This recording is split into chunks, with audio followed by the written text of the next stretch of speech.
This is an SBC Media Partners production. Swung on, hit high and deep, right field. Could it be?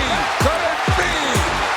It is out of here. Phillies fans, these are your glove stories with Murph. Check in with Greg Murphy. Murphy, you got a special guest, huh? Hi, everyone, and welcome to another episode of Glove Stories with Murph, presented by the Bet Parks Casino Sportsbook app. And, we start season 2, and we thought, we got to hit a home run right out of the gate. So we found a guy that hit 382 of them, all for the Philadelphia Phillies. As our first guest of season 2, we welcome in Ryan Howard. Ryan, great to see you. First and foremost, thanks for being with us. Hey, Murph, man. Great seeing you as well, man. Thanks for having me. All right, let's get started because here on Glove Stories, we like to delve into the past and start, and hear the stories that made you the ball player that you ended up being in a Phillies uniform, one of the best to ever put the uniform on here in Philadelphia. And it all started, you grew up in Missouri, and I would imagine, and I'm making an assumption here, but were you always one of the bigger kids out there on the field when you were playing ball? A little bit. Yeah, I was always, I guess, like one of the bigger kids or whatnot. My mom always said that I would hit the ball a little bit further or harder than some of the other kids. So I guess I kind of had that as the one up. So was it always baseball for you? What else did you do? I know you did other things in high school, but in terms of sports, was it always baseball? No, growing up, we played everything. Baseball, basketball, soccer, football. I only played football a couple years once I got to high school, but pretty much just tried to play everything because we went from season to season. So, baseball, basketball, soccer was in the fall, all that good stuff. So we just played as much as possible and stayed as physically active as possible. As youngsters, we all dream of getting to the big leagues in whatever particular sport that you're involved in. When was it in your mind that you thought to yourself, you know what, if I stick with this, if I continue to develop, I got a chance to play professional baseball? It was funny because people would kind of say stuff when I was about 12 years old or whatnot that like, excuse me, that, hey, like, you're pretty good at baseball. And I wasn't really thinking about it. I'm 12 years old and basketball was really my first love. So I enjoyed, playing basketball and playing all the other sports. And I guess it wasn't really until high school, my dad kind of had a conversation with me and he just said, if you want to be a Major League Baseball player, because he said, like, you're different. So I guess he kind of saw it in me as well when I was about 15, 16 or whatnot. And he said, you had to carry yourself a certain way and, act as though you're a major leaguer right now and carry yourself. So when you're making decisions and all that good stuff, think about that being a professional baseball player and what that might all entail or whatnot. So it kind of started when I was like 15 and having that mindset.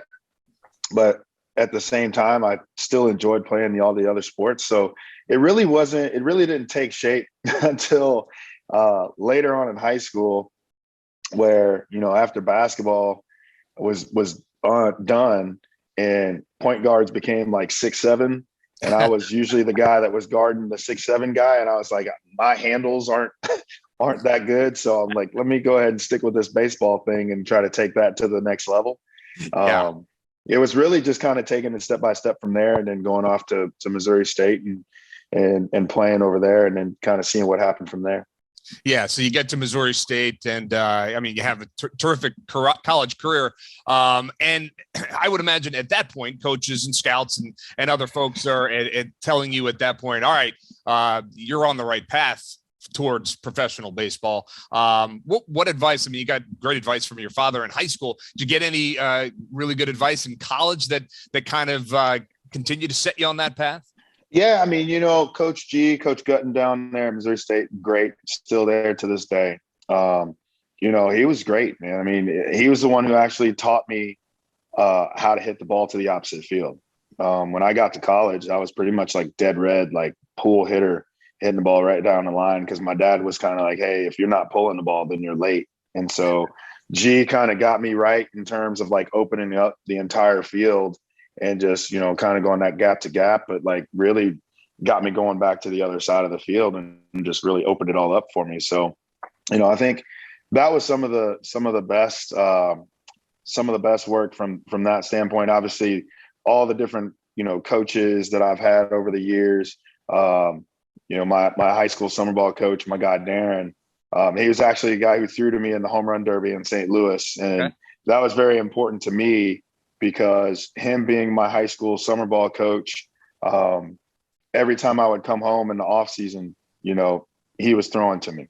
Anytime I needed, extra work or whatever, when I was in college and came home from college break, like D was always there, like throwing for me. So that was extra special for me because I wanted to share that moment with him. I didn't really care about winning the home run derby. It would have been great, but to be able to kind of share that stage because he had such an instrumental part in me being able to make it to those next levels by him volunteering and putting in time to just help me do what I needed to do in terms of just the work. Was something that was very, very special to me. But he's like, he always told me, he's like, you're only as good as your next at bat. Well, so whether you hit a homer, whether you strike out, like you got to kind of leave it there and just focus on the next at bat and just kind of stay in there now.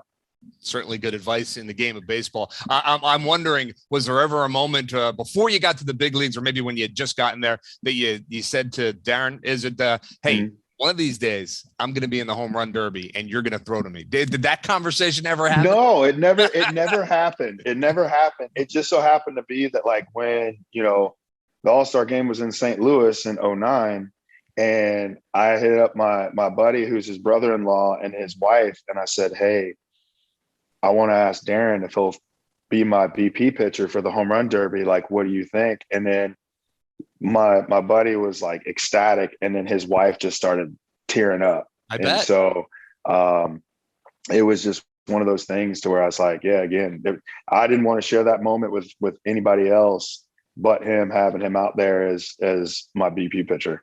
That is such a great story. I'll tell you what, when I sit back and watch the home run derby, I'm not nervous for you guys. I'm nervous for those guys.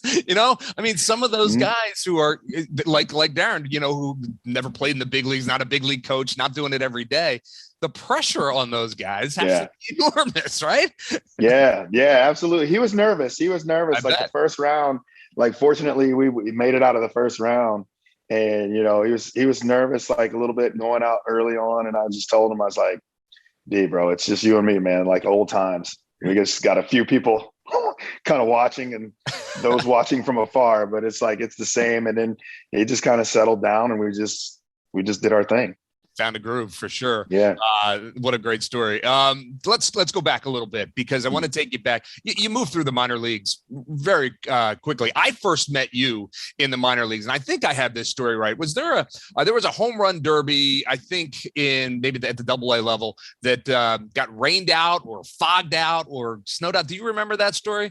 Bowie. Okay. Bowie, Maryland. It was in Bowie, Maryland. Yeah. There you go. Yeah. And I was covering, sports in Philadelphia, came down to cover you in that home run derby. And it ended up getting, I think it was fogged out or rained out or something along those lines. But your name was already obviously being talked about in Philadelphia, this prodigious power hitter that the Phillies had in the minor league system. But we all know the story. They also had a guy named Jim Thome, who was a pretty good player in his own right up in the big leagues. But your path through the minor leagues was a quick one, relatively speaking. What do you remember most about your time in the minor leagues? Do you remember it as a good time? Did you enjoy it at that point? Oh, man. I think the times in the minor leagues, and I'm sure, a lot of guys can kind of attest, is those are some of the best times you'll ever have playing baseball. I mean, some of the relationships, the cities that you go to that you probably would never otherwise go to or ever heard of. My first year, going up to Batavia, New York, between Rochester and Buffalo, just that experience is the guys that you meet from different schools, different backgrounds. I thoroughly enjoyed it. And especially too, kind of playing against guys in other organizations to where, The really kind of cool, unique thing about it is that obviously each level you try to progress. So A, double A, triple A, and all the way up. And it's cool when you're playing against guys that are doing the same thing. So like, some of those guys like Robinson Cano, we basically played against each other at like every level. So to be able to like see the progression that he was able to go through, and like some of the other guys that, I got a chance to play against, and like Batista and all those guys, is really cool as well. So it's like you're coming up in your own organization, but you're also coming up with these guys that aren't in your organization, because, you kind of go and hang out and grab dinner and all that kind of stuff in the minor leagues as well. Yeah, and I would imagine when you all get to the big leagues, you keep an eye on one another as well. I mean, obviously you're playing against them; they're the enemy when they're, you're in between the lines. But the friendships are there and the connections are there. And did you keep an eye on those kinds of guys during your big league career? Oh, absolutely, absolutely. Yeah, you definitely would like keep an eye on those guys. And again, like I said, it's you go and hang out and stuff like that whenever they came to your town or you went to their town, but coming up through the minor leagues and just being able to play against each other and then seeing each other like all make it in to the big leagues. And now you're playing at that highest level. Yeah, you're definitely going to keep tabs and see what other guys are doing. Does it seem like a million years ago that you're in the roadside hotels and you're, sharing, because minor league baseball is a grind and it's not glamorous all the time for sure. But each and every one of you guys that go on to be superstars in the big leagues, you all went through that process and you all experienced that same thing. But does it feel like a lifetime ago for you now? Oh man, you know what? It's not really. I mean, it was relatively long time, but it's like I'm not trying to age. Yeah, no, I mean, it's like, but you look at those memories and it's like they sit there just like it was yesterday, and it just kind of hits you with some of the cities and some of the guys that you played against, and I mean, it kind of comes back like going from the roadside hotels and all that kind of stuff. It's like we didn't know any better. Right. So it's like, oh, it's cool. It's like, oh, we're going to this hotel or this or that or whatever. It was just about the game. Now the bus rides, you never forget the bus rides. Yes.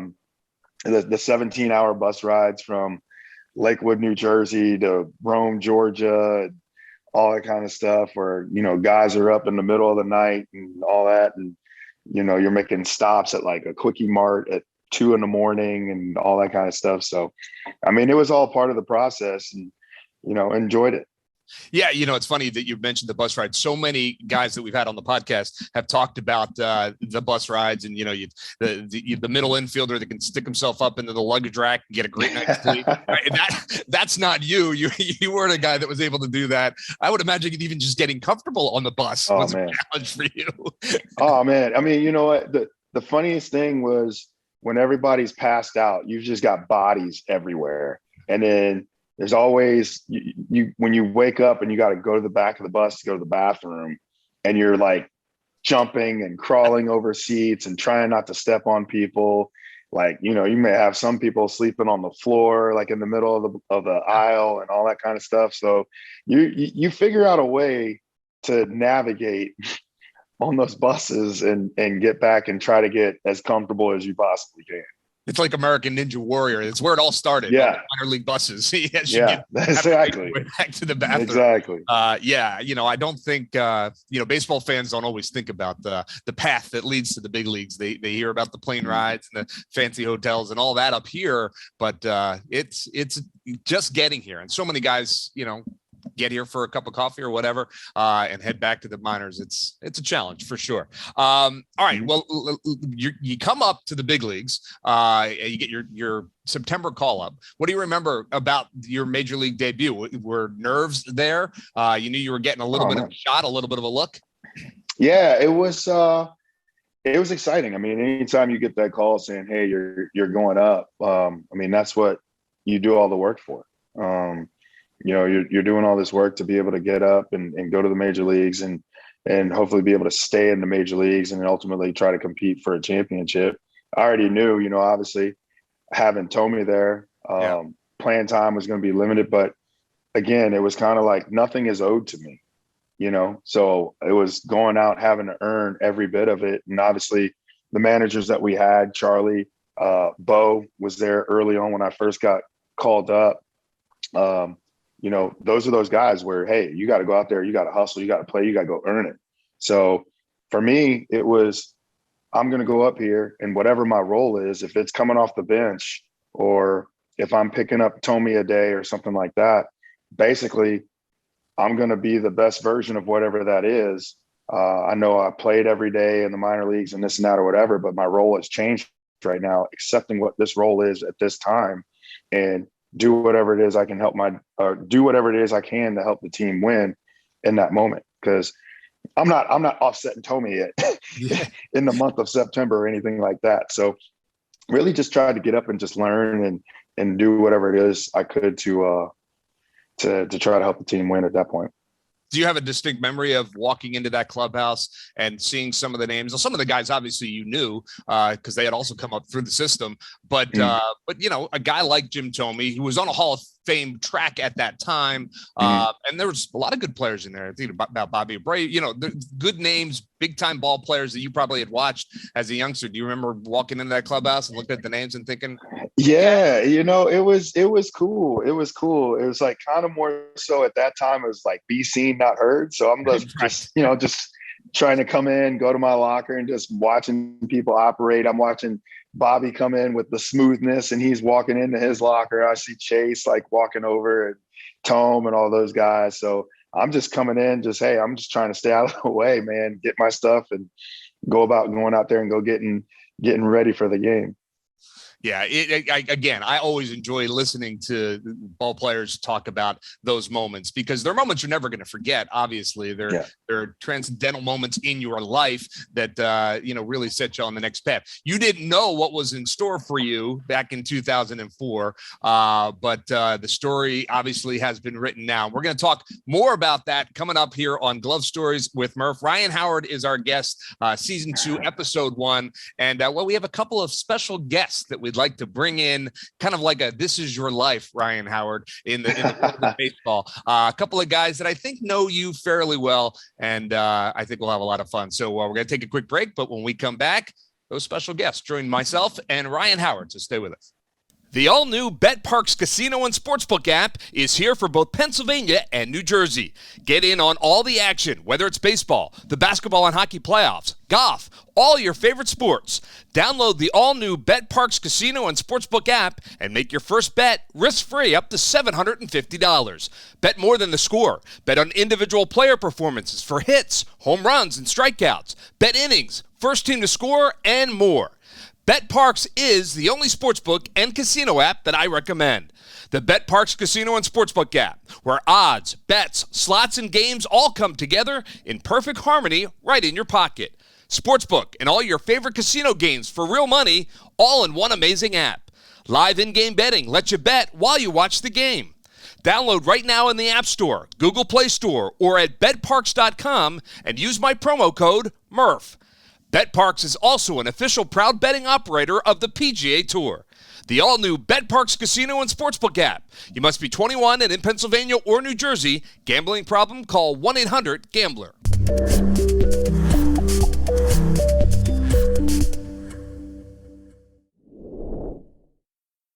And welcome back to season 2 of Glove Stories with Murph, presented by the Bet Parks Casino and Sportsbook app. It is good to have you with us. And it is really good to have Ryan Howard as our first guest this season. And we brought in a couple of, other familiar faces that I think all of you will know. Charlie Manuel and Larry Bowa join us now here on the podcast. Gentlemen, thanks for being with us. You'll be with us each and every week throughout season 2 here on Glove Stories with Murph, and we could not be more excited about it.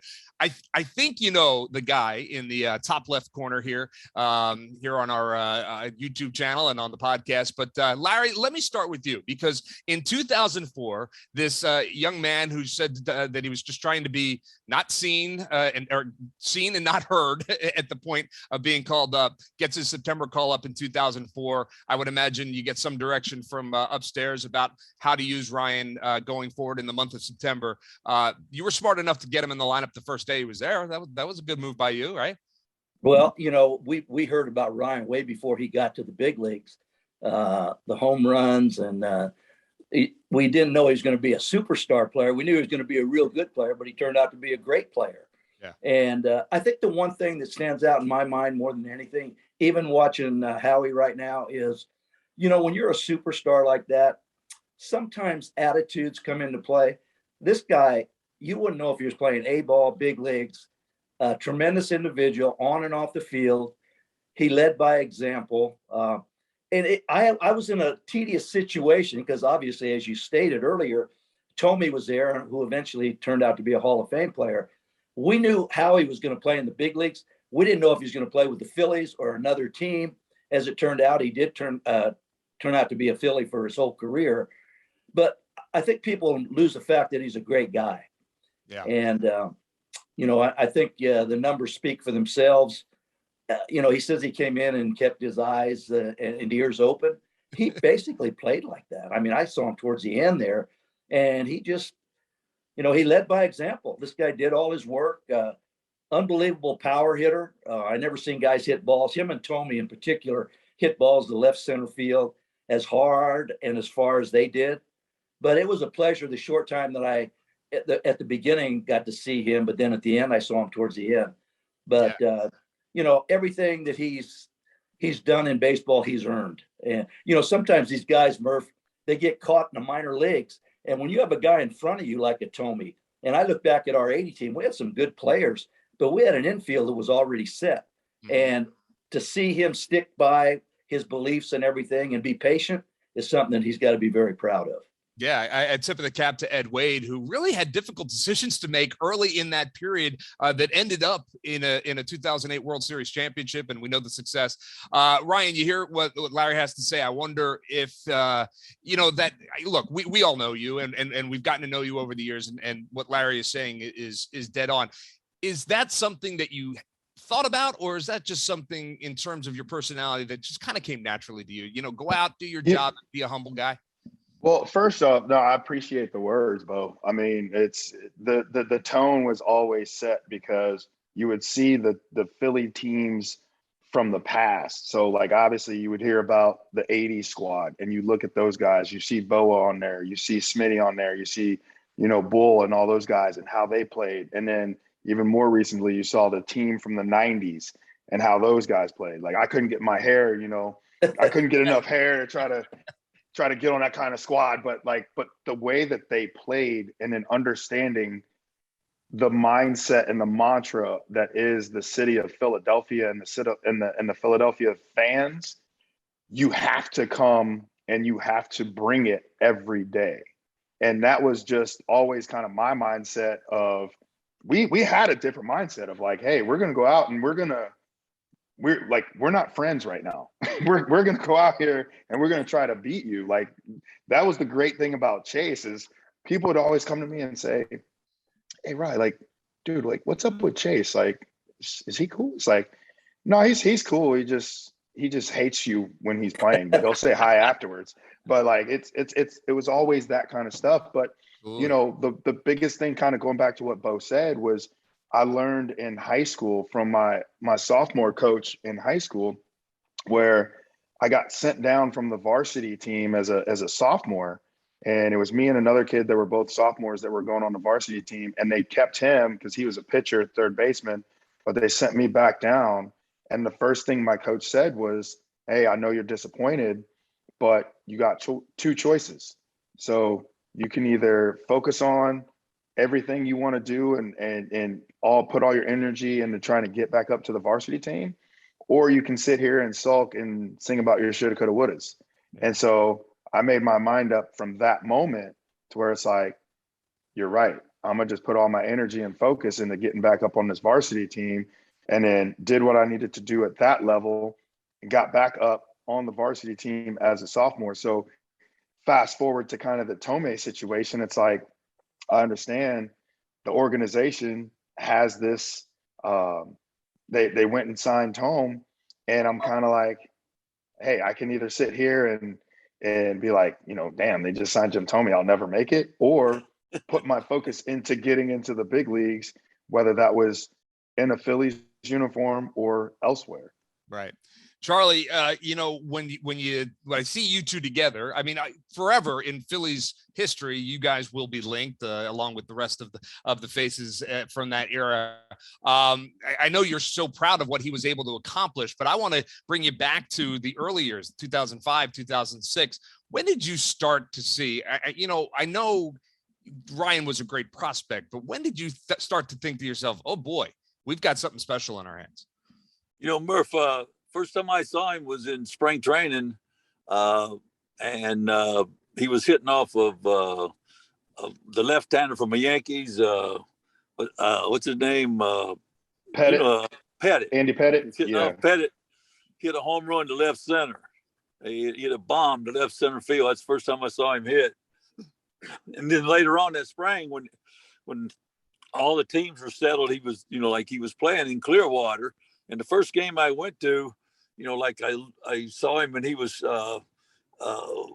he showed me a strong throwing arm. And I used to brag on his arm. He'll tell you about it and things like that. But he hit a home run to left center field, and he was standing real deep in the batter's box and was sitting there. And there was guys sitting on the bench there, Doobie, Raleigh, Diarmas, Milt Thompson, Donnie Long, all these guys. And they were talking about, oh, look at all that oppo power. And I thought to myself, look at this guy, man. He's hitting the field's pointed that way. And he actually hit a natural home run like a right-hand hitter. But, and I always, from that day on, when that day I talked to him too. And I remember the first time I ever talked to him, and I said to him, and I was talking to him about his hit. And I'm sure I said something about his hitting to him, about how he hit or something. But I remember saying, hey, look, I said, you're going to hit 40 home runs. And he mentioned like A-ball, nobody hits 40 home runs in A-ball because he don't stay there that long or something. And I looked at him and I said, hey, look, I'm not talking about A-ball. I'm talking about the big leagues. And he said, oh, the big leagues. I remember that just like it was yesterday. Right. And from that remember day, that? over there, something. Yeah. From that day on, now listen, from that day on, I've always told people, and Bo's been around me a lot here the last few years, and I look at Ryan, and Ryan is, to me, is a guy that I played a part on in his development through the minor leagues and stuff, but we also had a lot of other guys.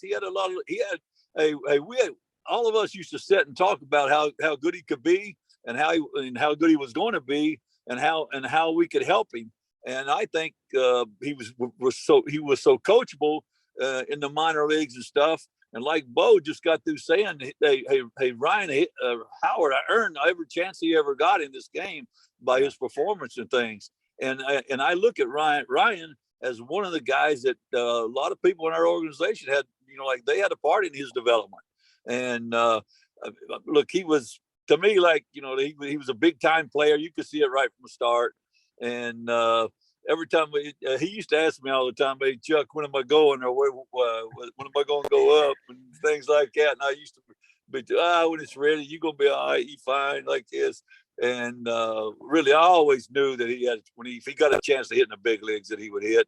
And I'll tell you a couple of other stories, like one of them was, Pat Burrell, he was our 4-hole hitter at that time when we settled on the starting lineup. I told Pat Burrell, I said, Pat, you my left fielder. I said, but you're not going to hit fourth. I said, Ryan Howard's hitting fourth. And I said, the reason is you capable of hitting 30 to 35. Ryan's capable of hitting 45 to 50 or 60. I can remember. You up that number from 40 to 50. I like it. And then, people used to ask me about him. Did I think he could hit 300? And I said, at that time too, I said, yes. I said, I see him hitting 300. Well, the next season he actually hit 313, and that was his big year. And in our first stretch, I tell everybody, I was talking about him to Milt yesterday, and for about 4 or 5 years there, Ryan Howard, to me, he would. I considered him the best hitter in the National League, and I say that all the time. Mm-hmm. And not only that, Ryan's one of my guys. I always looked at my team as a puzzle, and I named him Big Piece because he was a big piece of the puzzle. Side note, I had a big piece chicken sandwich at the ballpark yesterday, and it was delicious, Ryan Howard. So appreciate it. Yeah, So did boy. hey, Rhino, so did I. Boy. It was really good, but I expect to eat some of those free though, man. Hey, tell him you know a guy. You know a guy. You know a guy. Ryan, let me ask you before I bring Bo back in here. Let me ask you. You heard Charlie talking about how they would sit around and talk about your development and obviously ball clubs do that with lots of players, but you were a special part of what this future holds. In the grand scheme of things, it's interesting to look back, I would think, and think to myself, you know what? Or yourself, maybe I was in the exact spot I was supposed to be in all along, even with Jim Thome there and all the questions whether you're going to play in Philly or not. At the end of the day, probably exactly where you should have been, right? Yeah, I mean, you have to look at it that way. I mean, it's, again, you can take a lot of shoulda, coulda, wouldas, like what if this, what if that, what if I would have got, I think at that time when I was in AA, there was the talk of the Chris Benson trade. And it's like, okay, well, what could it have been, or what would it have been had I gone to Pittsburgh? Would I have had the same success? You just never know. And I think, again, yeah, it all worked out and played out the way that it was supposed to be. And all my managers, my hitting coaches and all that coming up, Manny Amador was my guy in Clearwater. John Morris actually, helped me out a lot too in AA, because I think Johnny Moe was the first coach to really make us as hitters like figure it out on our own. And he would have the answer, but he would ask, okay, like if you're doing this, well, what do you think you need to do? Or how do you think you can? Because he's like, I may not be here for you all the time. So you've got to figure it out. And then helped us really learn how to, instead of going from making adjustment from adjustment to adjustment from at bat to at bat, then learning how to do it pitch to pitch, so we could stay within. So like, again, the development coming through with all the hitting coaches that I had, like Charlie and Bo said, yeah, it definitely played a huge part. But I definitely think it played the way it was supposed to. I think having Thome, everybody wants to be in the big leagues like yesterday. Right. As soon as you step in the minor leagues. But in all actuality, it's like, could I have been up earlier? Sure. Maybe. But would I have still been able to have that type of development and understanding to where I'm in the big leagues, maybe I'm struggling, and then I get sit down, now my confidence takes a hit, this, that, or whatever. I thought with Thome, it was kind of a blessing in disguise, because it allowed me to say, okay, well, they're not going to rush me. So I'm going to just I'm going to take my time and just make sure that I'm developed and do what I need to do, to where when the time comes, whether it's with the Phillies or whether it's with another team, I'm ready to go. Right. So I think it all played out the way that it was supposed to play out. Yeah. Who knows? Are you rookie of the year? Are you MVP in year 2? Things that you did accomplish. Who knows what happens if it doesn't play out that way. All right, we got about a minute or a short period of time left with Ryan, but Bo, let me bring you back in, because you heard what Charlie had to say about Charlie had a front row seat watching Ryan's development and saying the best hitter in the National League. You were watching it from a different perspective. At that point, what was the outside impressions of Ryan Howard as you were elsewhere in the National League? Well, when I went to the Dodgers, obviously with Joe Torre to coach third, as good as Charlie's lineup was in 08, I hated to see Howie come up. Yeah. I mean, I'm sitting on the other side and I'm saying, I'll take any hitter in that lineup. I just don't want Howie to come up with men on base. But I knew what to expect, because I had seen the development as I was in the other organizations. So, one other thing that I will bring up, Murph, Howie was established towards the end of his career when I went back with the Phillies and coached and been the bench coach there. And I remember in spring training, this guy, I said, let's go out early for some ground balls on the half field. And not one, a lot of times those guys could say, hey, Bo, come on, man, I got 10 years. I'm an all-star. I got 380 home, Not one time did he do that. He went out there. He always worked. He stayed on top of things. And I think that's the one thing, not only his career that you look back on and admire, but his work ethic, and he stayed humble through his whole career. But I'll be honest with you, I didn't like Howie when I had that blue uniform on. I didn't want him coming up. I mean, and eventually he did hurt us. And of course, we all know the story there. They eliminated us twice, and we had some good teams there. But he, like I said, he had a great career. And I just noticed last year that the Hall of Fame voting and everything, to me, that's a joke. That the votes that he got, he should get a lot more votes. And I would think that he would be right up there, not maybe the first ballot, but he's a guy that you got to consider to be a Hall of Fame player. But again, I didn't like Howie when I had that blue uniform on. Yeah, I can understand that. I think Ryan can understand that probably as well. All right, Ryan, before we let you go, you're going to get final word here with these guys. But you three share something that very few people share, and that's winning in the city of Philadelphia. And for Larry Bowa, for Charlie Manuel, for Ryan Howard, that is life-changing. There's no other way to describe it because of the way the city embraces our winners, right? We haven't had a whole lot of them. So when we do, we love it. Just sharing that bond with Charlie and Larry and the guys that you played with, and the coaches, and just how special is that for you, Ryan, and how special will it be for the future? Oh man, I mean, again, it's like I said, the first step is when you first get that opportunity, you get that call up to the big leagues. And I've always said this, it's when you're in there, like, yeah, there's the money and all that kind of stuff that can come with it, but money can't buy you championships. And you have to go out, you have to perform, you have to have, great coaches, great staff, great teammates to be able to do that. And again, like I said, playing in Philadelphia, understanding that fan base, that crowd. People always talked about when we played Tampa Bay in the World Series about how loud it was going to be.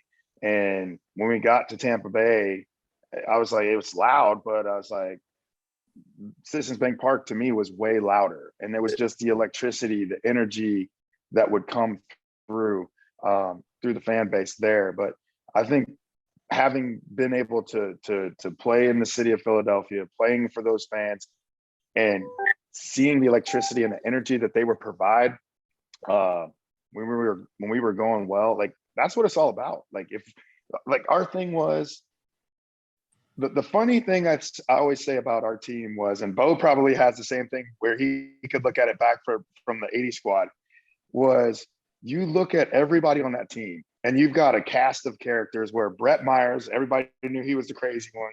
Shane couldn't have enough sugar. Jason was Jason. Pat was Pat. Chase was like the hard nose. Jimmy was like the swagger, all that kind of stuff. But at the end of the day, when you peeled back all the layers, we all wanted to win.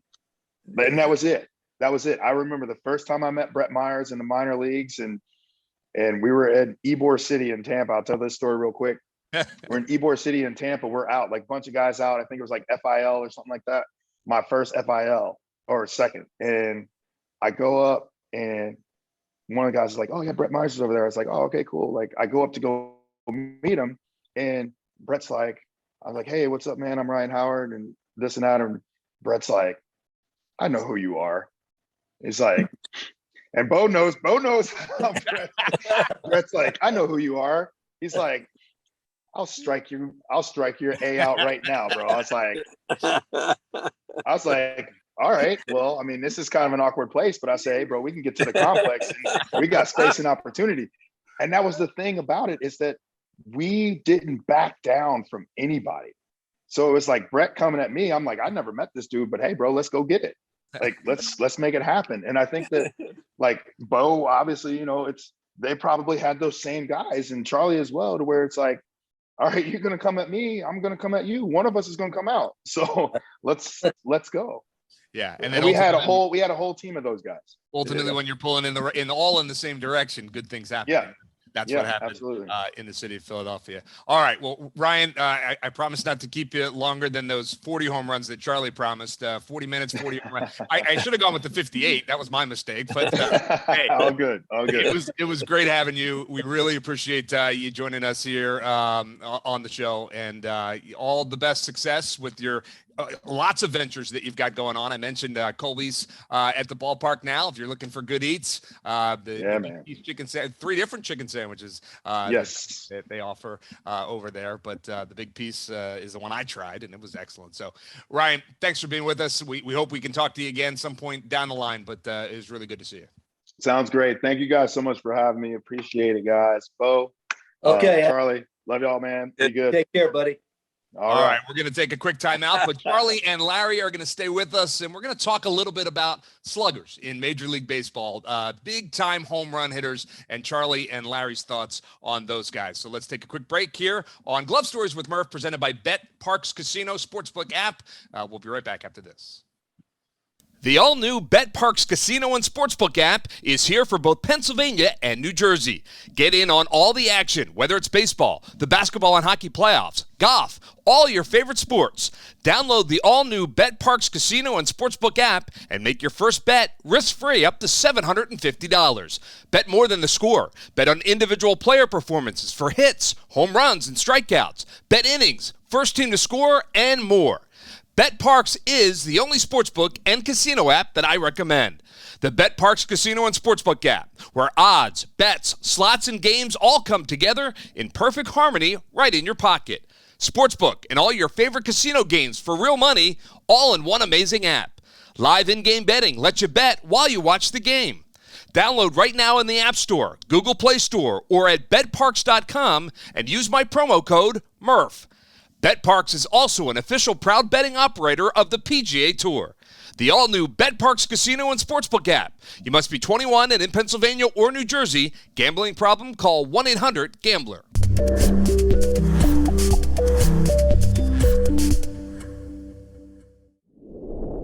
Welcome back to Glove Stories with Murph. We are with Charlie Manuel and Larry Bowa. Of course, Glove Stories with Murph presented by the Bet Parks Casino and Sportsbook app. And guys, great conversation with Ryan Howard. He's really so much fun to talk to. And when you think about Ryan, Charlie, obviously slugger comes to mind, just a home run hitter, 382 career home runs in his time in the big leagues. You've been around a lot of sluggers in your lifetime, and I know you get excited every time you are. So tell me, who's one of the best that you ever saw? Maybe someone that we don't talk about a whole lot. I don't know. You know, Murph. When I think about it, and all the my pitchers would tell you that I love to see long home runs. Yeah. And I gotta definitely put Tommy and Ryan Howard right in there with anybody I've ever seen. McGuire used to really hit some hard long home runs. You know, like I played with a guy who I always thought was probably the best one ever that I played with, and that was Killebrew. And I think about some of the balls I've seen hit. I've seen guys like Winfield. I could go on forever and tell you about how far guys hit home runs and things. And but you know, when I get right down to it, I think for me, the long home runs I enjoy more. I think probably over exaggerate them. And, you know, like in saying that, I want to make sure I get this point across. The 2 guys I know that Barry Bonds could hit the ball a long ways. I could sit here for you could too, name them forever. But the 2 guys that come into my mind did not hit long home runs, and they were Hank Aaron and Sada Hara-Oh. Okay. Hank Aaron, I used to get to play against him at times, and he was before my time, of course. But I got to play with him at the end of his career, and no one ever talked about tape measure home runs. Nobody ever said anything about him, except you look up and he had 755 home runs. And then I put Sada Hara-Oh right in that class. I never heard anyone say how far he hit one or anything like that, and I think he hit over 800 and some.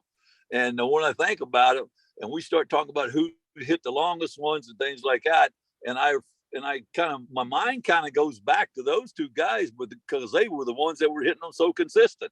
Yeah. And if you stop and think about it, but I can sit here. I've seen some, the home run I probably enjoyed the most.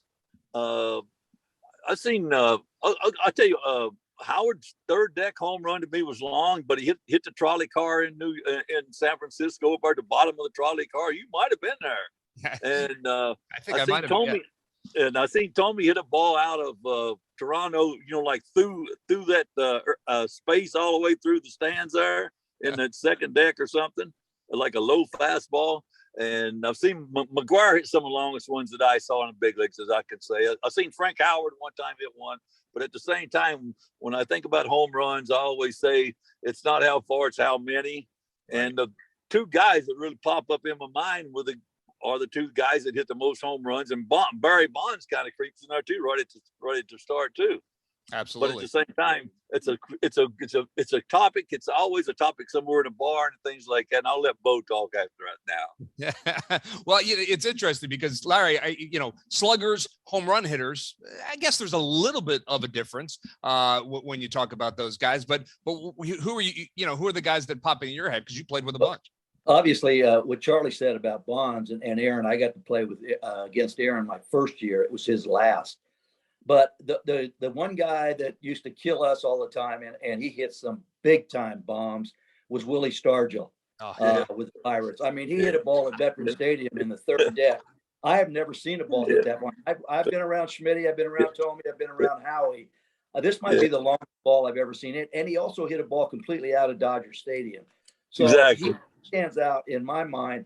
But the guy that really stands out because he's a 300 hitter is Cabrera for Detroit. Yeah. This guy could hit balls a long way. I got to see him come up. His very first game, I was managing in Philly, and he brought up for the Marlins. He hit a ball to straightaway center field. This kid was, I think, 19 or 20 years old. I went, wow. And the first thing that came to my mind, I said, oh, he's probably going to hit home runs.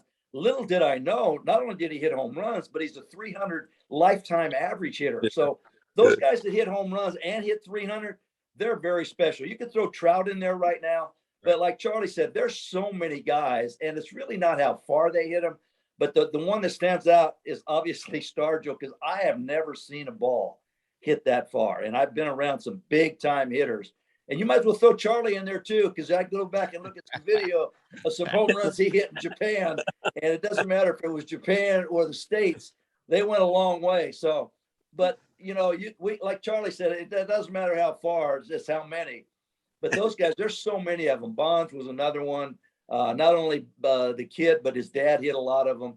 And to see, and those were the dead ball era times. Right. Now, these guys, if you put them in this live ball era now, no telling how many home runs they would hit. Good.